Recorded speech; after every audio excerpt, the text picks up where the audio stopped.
Apa amalan-amalan yang patut dibuat, amalkan di akhir zaman ini, Ustadz?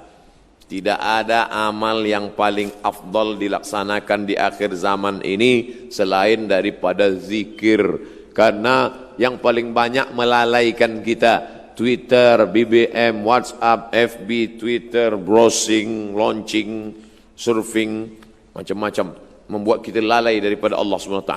Maka berzikir, ya Rasulullah, ayul a'mal khairun. Apa amal yang paling baik ya Rasulullah? Di antara amal-amal yang banyak ni, apa amal yang paling baik? Apa kata Rasulullah? Antufariqad dunya, kau mati meninggalkan dunia. Walisanuka ratbun, lidahmu dalam keadaan basah. Bizikrillah, berzikir dengan Allah. Inilah yang saya bingung sampai hari ini, Ustaz. Kenapa?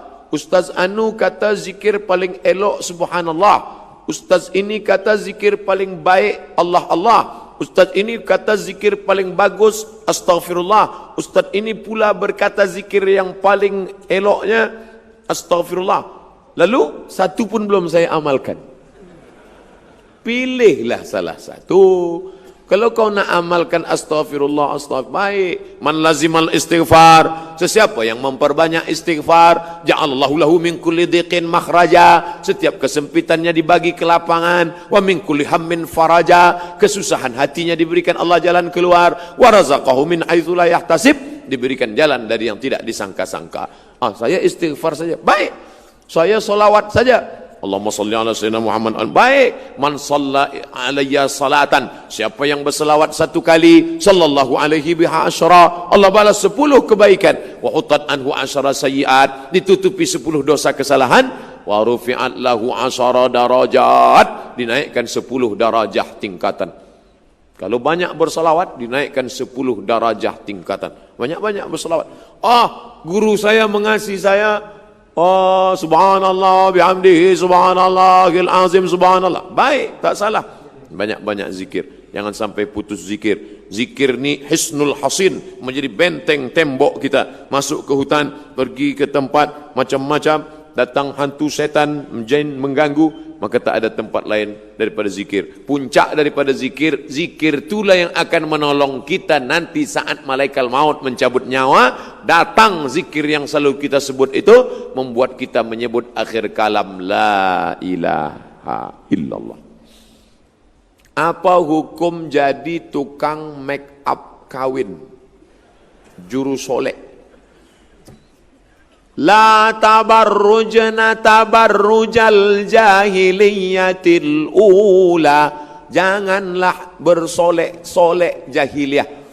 Ada yang boleh sebab dia lepas sakit, dia habis sakit, jadi muka dia, wajah dia ni pucat.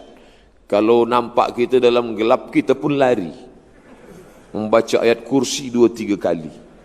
Susah nak bezakan mana dia, mana hantu. Ini orang macam ini boleh dia pakai bedak untuk membalikkan warna kulit dia saja. Tapi yang sudah elok macam ini, inilah susahnya. Kita ini kan orang Malaysia, Indonesia, Filipina, Brunei Darussalam, Singapura, itu kan Melayu, mirip-mirip semua. Tapi yang ditonton Korea. Maka kita nak putih macam Korea. Akhirnya dipakailah bedak putih, tangan hitam. Jadi terlampau memaksakan diri. Tak usahlah. Kecantikan itu bukan kerana cantik kerana bekas, cantik kerana habis berwudu, cantik kerana membaca Al-Quran.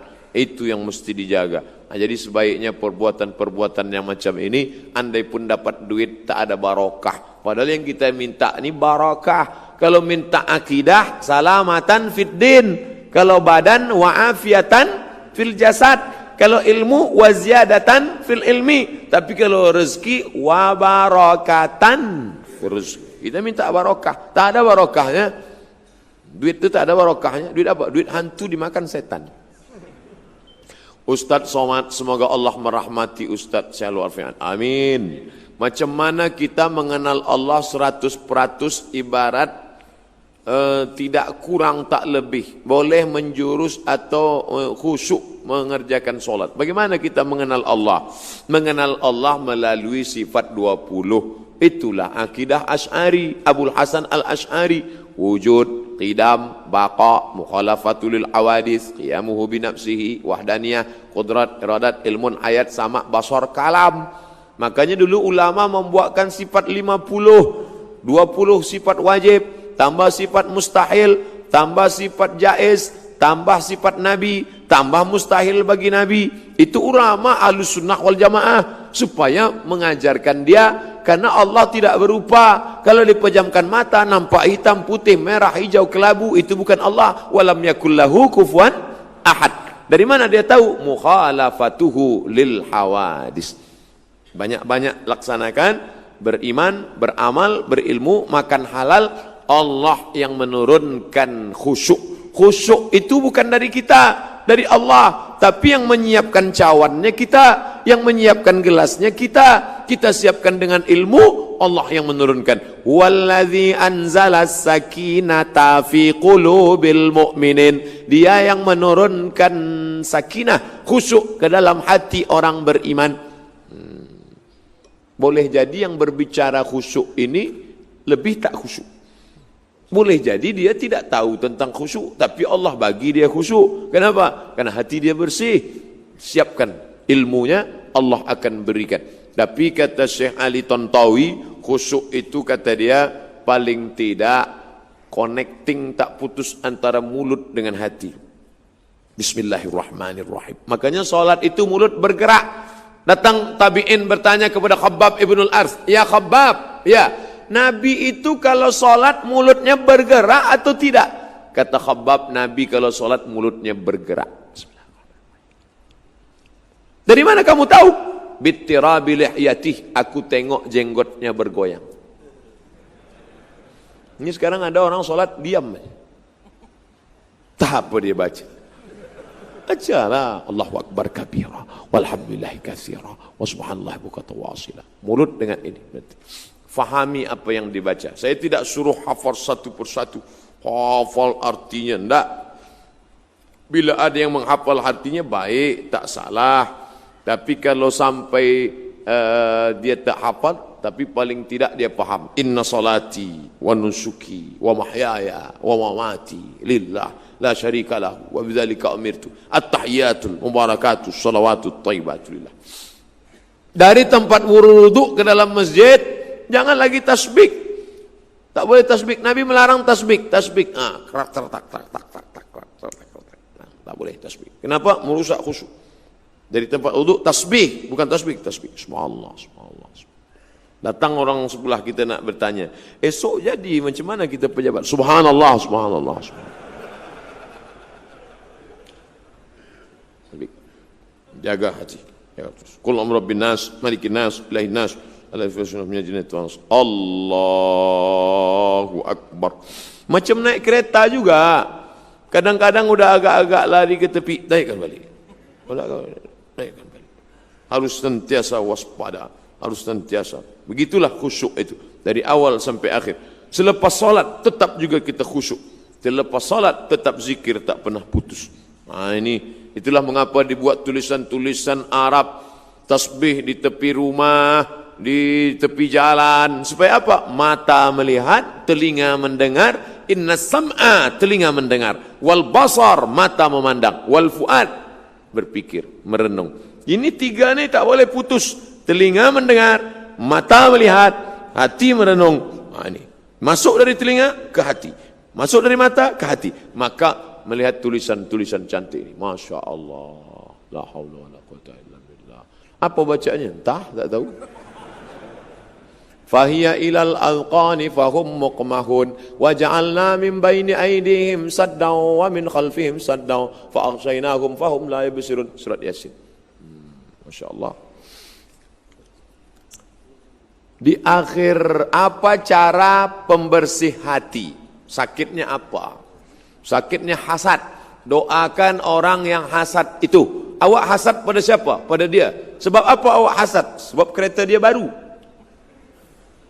Doakan dia tengah malam. Ya Allah, ini orang kereta baru, rumah besar, semuanya baik, maka hilangkanlah hasad daripada dia, panjangkan umur dia, sehatkan badan dia. Memang berat, sebab bila kita hasad, hati kita busuk, doa kita lain bunyinya. Sehatkan dia ya Allah.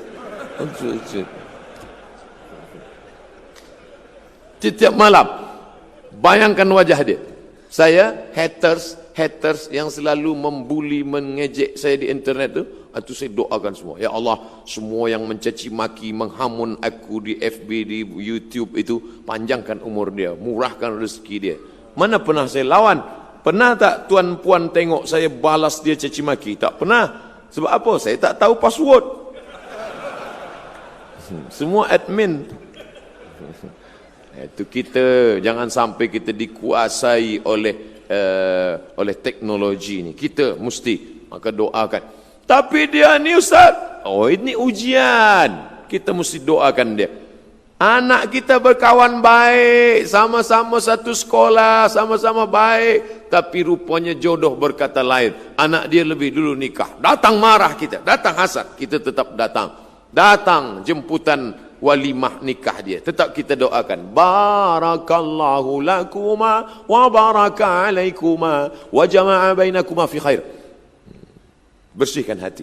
InsyaAllah. Allah doa malam, Allahumma tahhir qalbi minan nifaq, bersihkan hatiku dari sifat munafik, wal hasad, daripada hasad, wal kibriya, daripada angkuh dan sombong, wal riya, daripada penyakit riya dan sum'ah. Minta kepada Allah. Allah yang akan menolong. Intan surullah, kalau kau tolong agama Allah, yang surkum, maka dia akan menolong kamu. Bolehkah ceritakan sikit banyak akhlak Nabi Muhammad sallallahu alaihi wasallam? Sikit banyak, sikit ajalah kalau gitu. Sikit akhlak Nabi. Nabi akhlaknya kepada haiwan. Kalau kepada manusia biasa, ini kepada haiwan. Datang orang mengambil api, dia bakar sarang semut. Dia cucuk-cucukkan sarang semut. Datang Nabi, marah. Apa kata Nabi? La yu'adzibu bin nar illa rabbun nar. Tidak boleh menyakiti dengan api kecuali Allah pemilik api. Ada orang susah. Ada orang senang menengok semut yang lari tunggang langgang lintang pukang. Senang, tengok. Bayangkan, kepada semut saja. Tengoklah Nabi Sulaiman alaihissalam. Dia tahan tenteranya. Hai pasukan tentera, jangan kamu lalu, jangan. Kata tentera, kenapa? Aku dengar panglima semut sedang berkata, ya ayyuhan namlu dukhulu masakinakum. Hai para semut-semut, masuklah kamu ke dalam sarang. Karena Sulaiman dan bala tenteranya akan lalu. Nanti jangan sampai terinjak pecah perut kamu. Yahtimannakum, akan menginjak pecah junud Sulaiman, pasukan Sulaiman alaihissalam. Jadi kalau ikutlah akhlak Nabi, Masya Allah, wa ma arsalnaka illa rahmatan lil alamin. Apa hukum melibatkan diri dengan forex? Semua bisnis. Kalau ibadah namanya fikih ibadah, solat, zakat, puasa, haji. Ada namanya fikih nikah, tolak, li'an, rujuk, khuluk. Ada namanya fikih siasah, mengangkat khalifah, menurunkan khalifah. Ada namanya fikih muamalah, yaitu jual beli, gadai, hutang piutang, rahan, murabahah, permodalan, mudarabah bagi hasil. Maka semua jual beli, kalau tidak ada 3 unsur, maka dia boleh. Tidak ada ghish, tipu. Tidak ada zulm, aniaya. Tidak ada gharar, gambling, judi. Kalau tidak ada 3 ni, gambling. Kalau di dalamnya ada zulm, menganiaya orang lain. Kalau di dalamnya ada ghish, tipu, maka haram. Apapun namanya. Ini akan berkembang terus bagaimana jual beli. Kalau ada, haram.